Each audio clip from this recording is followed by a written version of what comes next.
Hello guys, welcome to the channel Concept of Laws. Today we start the topic dowry death, जो कि IPC के section 304B में आता है। और इसी के साथ हम आज इसमें डिस्कस करने वाले हैं section 306 and section 498A of IPC. और इसमें जो प्रोविज़न्स हैं इससे रिलेटेड, ये सब इसके प्रोविज़न्स इसमें दिए हुए हैं, जैसे कि एविडेंस एक्ट का section 113B of Indian evidence act 1872। तो इसमें इस चीज़ का भी प्रोविज़न है जो कि डिस्कस किया गया है इसके साथ में। तो let's start the video. Section 304B of IPC में डॉरी डेथ को डिफ़ाइन किया गया है और section 113B of Indian evidence act state करता है प्रिजेंशन को। तो चलिए देखते हैं कि सेक्शन 304B ऑफ आईपीसी क्या कहता है।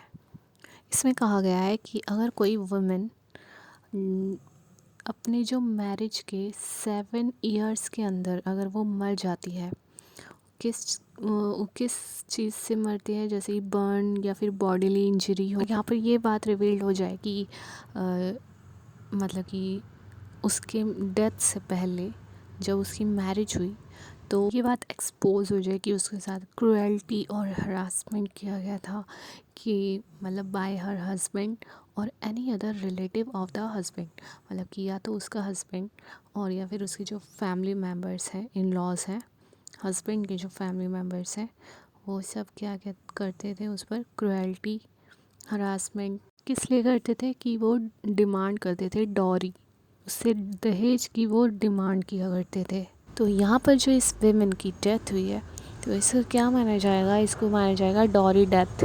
होप कि आप इसकी डेफिनेशन को समझ गए होंगे। तो अब हम इसके एसेंशियल इंग्रेडिएंट्स को डिस्कस करते हैं।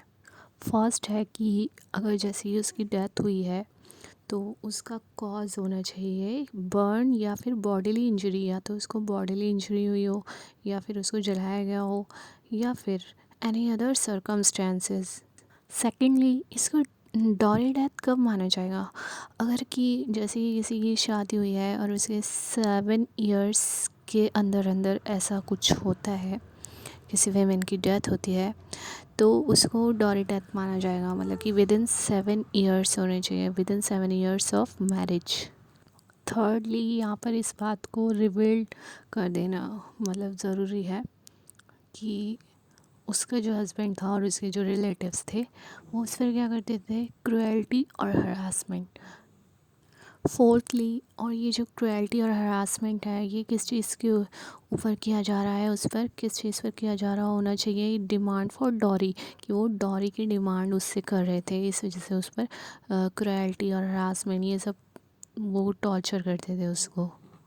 तो ये थे इसके एसेंशियल इंग्रेडिएंट्स। तो अब बात की जाए अगर डॉरी प्रोहिबिशन एक्ट 1961 की, तो सेक्शन 2 जो कि डिफ़ाइन करता है कि डॉरी क्या चीज़ होती है। डॉरी इज़ एनी प्रॉपर्टी और वैल्यूएबल सिक्योरिटी डायरेक्टली और indirectly agreed to be given by one party to marriage. मतलब कि किसी एक पार्टी, जो मैरिज में जो 2 पार्टीज़ होती हैं, एक लड़के वाले होते हैं एक लड़की वाले होते हैं, तो लड़की वाले जो लड़के वालों को देते हैं प्रॉपर्टी या फिर कोई भी वैल्यूएबल सिक्योरिटी डायरेक्टली या फिर इनडायरेक्टली, तो ये होता है डॉरी। और सेकेंडली, जैसे कि by the parents of either party to a marriage, जैसे कि जो उनके पेरेंट्स देते हैं, जैसे कि लड़की के पेरेंट्स देते हैं, उसके जो इन लॉज होते हैं उनको देते हैं, तो ये क्या होता है कि dowry. Now we discuss the causes to demand dowry. इसके क्या कॉजेज़ हैं, वेरियस कॉजेज़ जो हैं इसके वो हम डिस्कस करेंगे। First is in the name of tradition, मतलब कि लोगों ने ये ट्रेडिशन बना रखा है, मतलब कि पीपल्स जो हैं सोसाइटी के, वो इसको क्या कहते हैं कि ट्रेडिशन मानने लगे हैं, एक कस्टम बना लिया है कि कोई भी जो शादी होगी उसमें दहेज दिया जाएगा। ये चीज़ कौन फॉलो करता है कि लड़की वाले के घर वाले, जो गर्ल की जो फैमिली होती है वो इस चीज़ को मानते हैं ट्रेडिशन, एज अ ट्रेडिशन। और जो ग्रूम जो लड़के वाले होते हैं वो इस चीज़ को एक्सेप्ट करते हैं। तो secondly, the groom's family ask for dowry. कई जगह क्या होता है, जो ग्रूम की जो लड़के वाले होते हैं उस वो लोग डिमांड करते हैं मतलब कि वो सॉरी डिमांड नहीं, मतलब पूछते हैं कि क्या क्या वो देंगे, कि उनका बेटा इस पोस्ट पर है, ये जॉब करता है, तो वो क्या क्या चीज़ उसको देंगे एज अ डॉर, मतलब दहेज में क्या क्या उसको मिलने वाला है। थर्डली कि वो लोग समझते हैं कि ये एक उनका सोसाइटी में रेपुटेशन बिल्ड होगा इससे, दहेज देने लेने से, कि उनका रेपुटेशन सोसाइटी में बिल्ड होगा।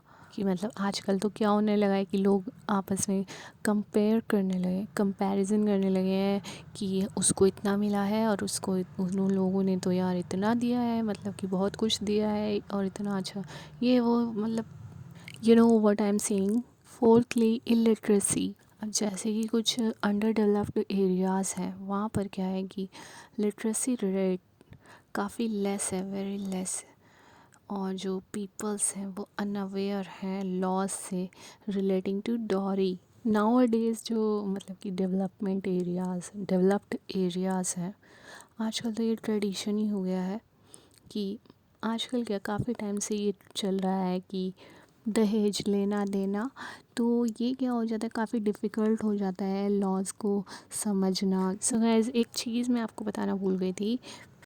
एसेंशियल इंग्रेडिएंट्स से पहले जो मुझे डिस्कस करना था कि डॉरी डेथ की पनिशमेंट क्या है। पनिशमेंट फॉर डॉरी डेथ ये होता है कि कम से कम 7 ईयर्स ऑफ इम्प्रिजनमेंट होता है, और ज़्यादा से ज़्यादा क्या होता है कि इम्प्रिजनमेंट फॉर लाइफ। तो इसीलिए बिना स्किप किए वीडियो को एंड तक देखा कीजिए। इन केस की कोई पॉइंट अगर स्किप हो जाता है तो आपके मार्क्स उतने अच्छे नहीं स्कोर कर पाएंगे आप। Now we discuss dowry death bailable offence है या फिर कॉग्निजेबल ऑफेंस है। बेलेबल ऑफेंसेस क्या होते हैं, जिसमें कि अरेस्टेड पर्सन को कोर्ट से रिलीज़ के लिए कोर्ट से मतलब परमिशन लेने की ज़रूरत नहीं पड़ती है।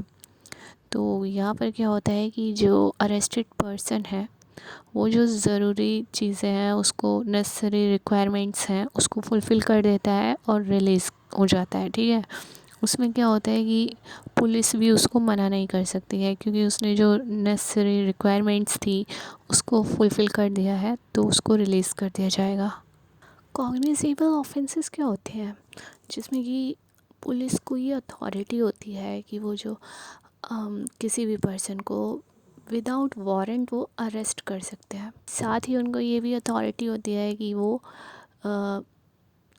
इन्वेस्टिगेशन स्टार्ट कर सकते हैं, मतलब कि चाहे तो वो मैजिस्ट्रेट की परमिशन लेकर करें या फिर बिना मैजिस्ट्रेट की परमिशन के करें, वो बाय फाइलिंग एफआईआर। तो क्या आप बता सकते हैं कि डॉरी डेथ क्या है, कैसा ऑफेंस है। डॉरी डेथ एक नॉन बेलेबल और कॉग्निजेबल ऑफेंस है। ये बात सेक्शन 41 ऑफ सीआरपीसी में दी गई है कि पुलिस अरेस्ट कर सकते हैं किसी भी पर्सन को विदाउट अ वारंट, अगर की जो कंप्लेंट रजिस्टर की गई है उस पर्सन के अगेंस्ट उससे अगर वो सेटिस्फाई हो तो, और fulfil all the provisions of section 41 of CrPC. इससे रिलेटेड एक केस था Pawan Kumar and others versus state of Haryana, जो कि 9 फरवरी 1998 का है, जिसमें कि हस्बैंड एंड वाइफ होते हैं वो अपना सोनीपत हरियाणा में शिफ्ट हो जाते हैं। तो शादी के कुछ दिन बाद ही वो जो लड़की होती है वो अपने पेरेंट्स के घर आ जाती है वापस, और ये कहती है कि उससे डिमांड किया गया है डॉरी के लिए। क्या चीज़ डिमांड की गई है, रेफ्रिजरेटर और स्कूटर एट्सेट्रा, ये सब उससे डिमांड किया गया है। वो ये सब डिमांड फुलफ़िल नहीं कर पाई, तो इसलिए उसको क्या हुआ कि उसको फेस करना पड़ा टॉर्चर और हरासमेंट, जो कि उसके जो हस्बैंड और उसके फैमिली मेम्बर्स थे उन लोगों ने किया उस पर। और ऐसे कमेंट उस पर किया जाता था कि वो अगली दिखती है, कि वो बहुत काफ़ी बदसूरत दिखती है। रोज़ रोज़ को ताने दिए जाते थे और इसको टॉर्चर किया जाता था। तो इस सब से परेशान होकर उसने क्या किया कि सुसाइड कमिट कर लिया, मतलब कि सुसाइड कर लिया और वो मर गई। She dead due to the burn injuries. तो वो जो केस रजिस्टर किया गया जिसमें कि एक्यूज़ था उसका हस्बैंड और उसके father in law and mother in law. वो यहाँ पर जो एक्यूज़ पर्सन का जो काउंसिल था उन लोगों ने आर्ग्यू किया कि यहाँ पर कोई डॉरी डेथ का कोई एसेंशियल इंग्रेडिएंट्स एग्जिस्ट नहीं करते हैं, तो ये डॉरी डेथ नहीं है और यहाँ पर जो उनका एक्यूज्ड पर्सन है वो इनोसेंट है। As per the section according to the section 304B of IPC, यहाँ पर कोई ऐसा एसेंशियल इंग्रेडिएंट नहीं है और साथ ही कोई इंडियन एविडेंस एक्ट के तहत कोई ऐसा एविडेंस नहीं मिला है।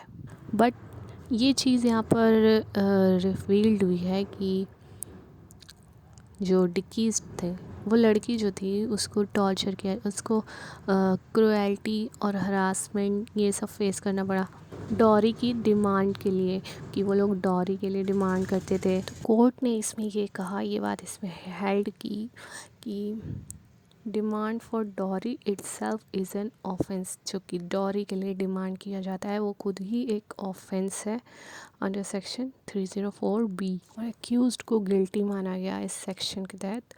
और जो सेक्शन 498A है जो कि क्रुएल्टी और हरासमेंट के लिए भी उसको गिल्टी माना गया।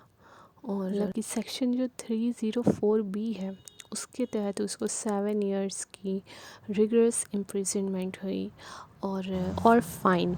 सेक्शन 306 ऑफ IPC जो कि अबेटमेंट ऑफ सुसाइड है, उसके अकॉर्डिंग उसको 4 इयर्स का रिगरस इम्प्रिजनमेंट और फाइन देना होगा।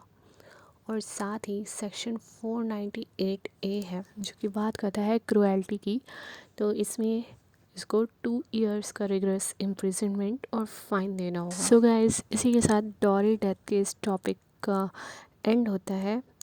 Please subscribe my channel and like the videos. मिलते हैं नेक्स्ट वीडियो में, तब तक के लिए बाय बाय, टेक केयर।